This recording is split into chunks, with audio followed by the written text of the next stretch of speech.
Bonjour et bienvenue dans ma capsule d'astrologie positive. Merci d'être avec moi. C'est parti pour une analyse des énergies astrales de la pleine lune du vendredi 5 juin 2020 qui aura lieu à 21h12 précise, heure de Paris. Cette pleine lune sera sous le signe de la découverte de soi et de la communication.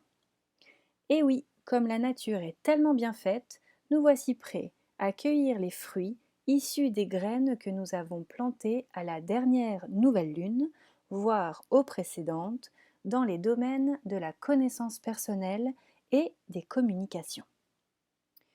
Lors de cette pleine lune, nous profiterons d'un éclairage amplifié de ce qui se passe dans notre mental, afin que nous puissions comprendre et faire le lien avec les émotions qui vont toucher notre personnalité, notre manière d'aimer l'autre et dont l'autre nous aime nous sera également révélée.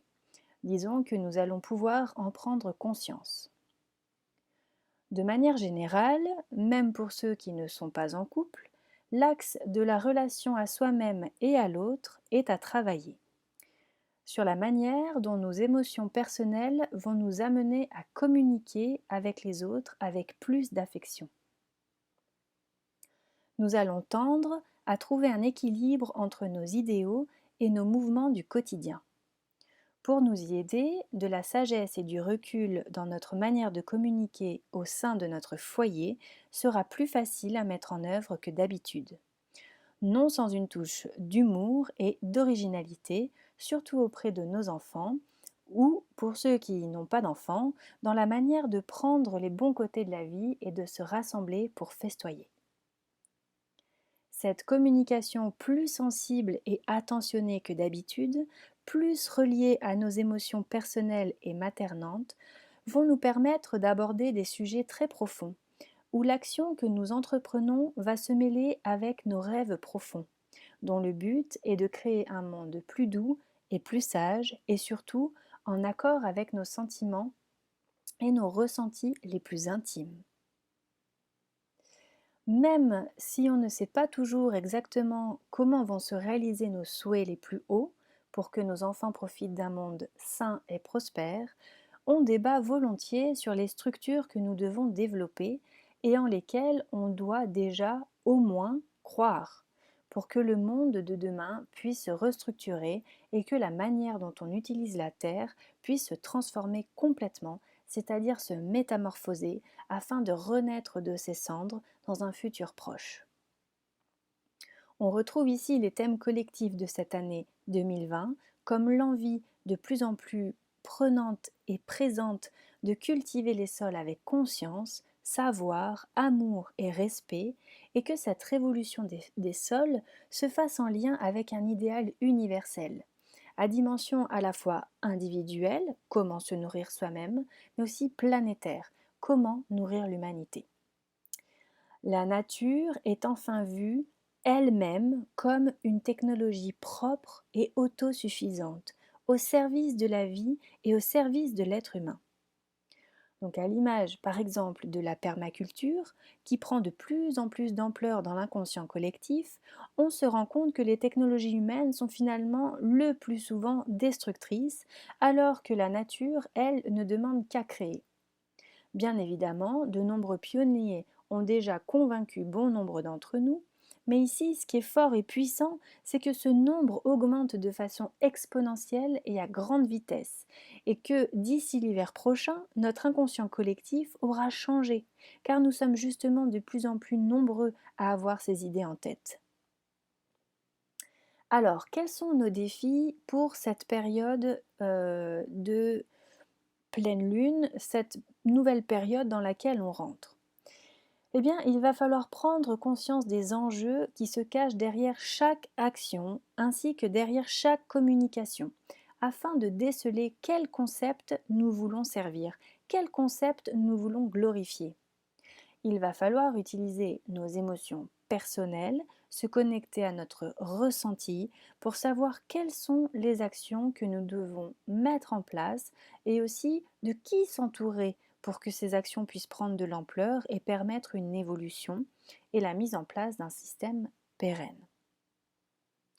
Cette profonde connexion à soi peut nous effrayer, car on va vraiment vers du nouveau, mais lorsqu'on ressent de la peur, on nous demande simplement ici d'identifier qu'est-ce qui nous fait peur et qu'est-ce qu'on vient alimenter en nourrissant et en donnant du crédit à cette ou ces peurs.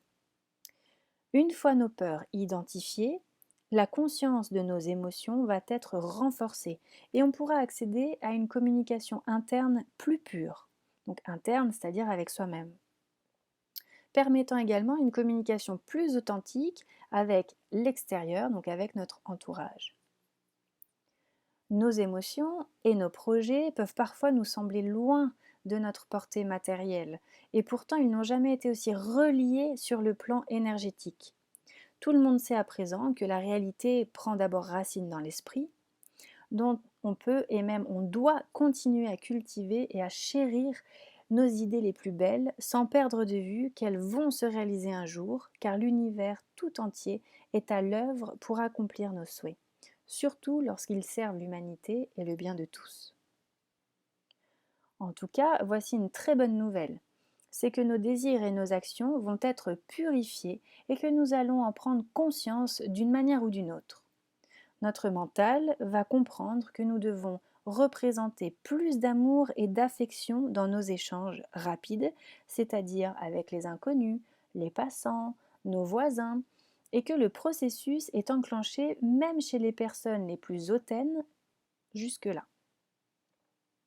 Car ces émotions auront lieu au sein même de notre personnalité, ce qui va donc nous impacter au dedans de notre être, pour nous illuminer, pour mieux activer notre lien avec ce qui est beau, pur, pour actionner le divin qui est en nous. Pour terminer cette capsule, je vous transmets simplement ces mots en lien avec l'heure à laquelle la Lune sera en parfait alignement avec la Terre et le Soleil. C'est donc, comme vous l'avez entendu tout à l'heure, 21h12. Et c'est l'image du parfait miroir dans lequel nous pourrons contempler notre manière de communiquer avec les autres, mais aussi de communiquer avec nous-mêmes. Nous sommes tous des miroirs pour les uns et les autres. Nous pouvons alors simplement travailler sur le mantra suivant: quel miroir ai-je envie d'être pour les autres? Cette méditation nous permet d'augmenter notre vibration personnelle en conscientisant le fait que tout un chacun est une expressivité du monde dans lequel nous vivons et que nous sommes acteurs de la manière dont nous cultivons cette expressivité. Je vous souhaite à toutes et à tous une très belle journée, une magnifique pleine lune à laquelle nous pourrons facilement nous connecter vu l'heure à laquelle elle aura lieu, tout du moins si vous êtes en ce moment sur le vieux continent. Et un grand merci pour votre écoute, pour vos partages. Merci également pour vos visites sur mon site internet monmonde.net. N'oubliez pas de vous abonner à ma chaîne afin de recevoir mes capsules astro ainsi que mes autres enregistrements dont les thèmes sont toujours en lien avec les prises de conscience et le développement spirituel. À très bientôt, tendre pensée à vous.